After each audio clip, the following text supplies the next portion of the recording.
विदर्भ आवाज, आवाज तुमचा आमचा। नमस्कार मंडळी, विदर्भ आवाज न्यूज चॅनल मध्ये सर्व प्रेक्षकांचे हार्दिक स्वागत।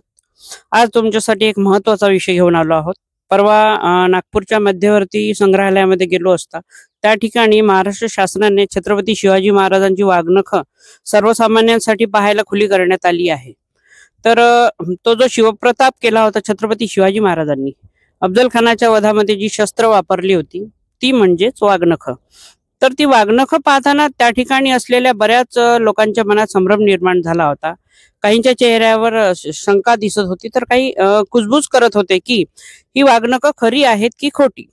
तर त्याचीच पडताळणी आपण करण्यासाठी लंडनच्या वारविक विद्यापीठात शिक्षण घेत असलेली उमरेडची निकिता तेलरांदे नावाची युवती, विशेष म्हणजे ही तरुणी हिला इतिहासाचा वेळ आहे आणि ती शिवप्रेमी आहे। तर तिच्याशी चर्चा केली असता तिने लगेच 20 फेब्रुवारी रोजी लंडनच्या व्हिक्टोरियन अल्बर्ट म्युझियम मध्ये जाऊन त्या ठिकाणी असलेली वाघनख तिथे आहेत की नाही त्याची स्थिती जाणून घेतली आणि तिने आपल्यासोबत आपल्या चॅनल करिता व्हिडिओ शेअर केला। तर तो आपण पुढे पाहू शकतो।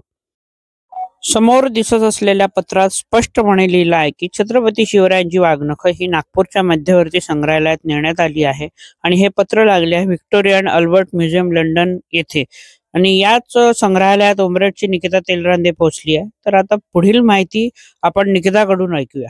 चला तर। म्युझियम मध्ये इथे महाराजांच्या काळाच्या तलवारी वगैरे ठेवल्या आहे आणि वाघनख सुद्धा होतं इथे, पण आता ते महाराष्ट्रामध्ये गेलेले आहे। चला आपण बघूया। नमस्कार मंडळी, मी सतीश तुळसकर आणि आपण पाहत आहात विदर्भ आवाज न्यूज। चला तर पुढील माहिती जाणून घेऊया निकिताकडून।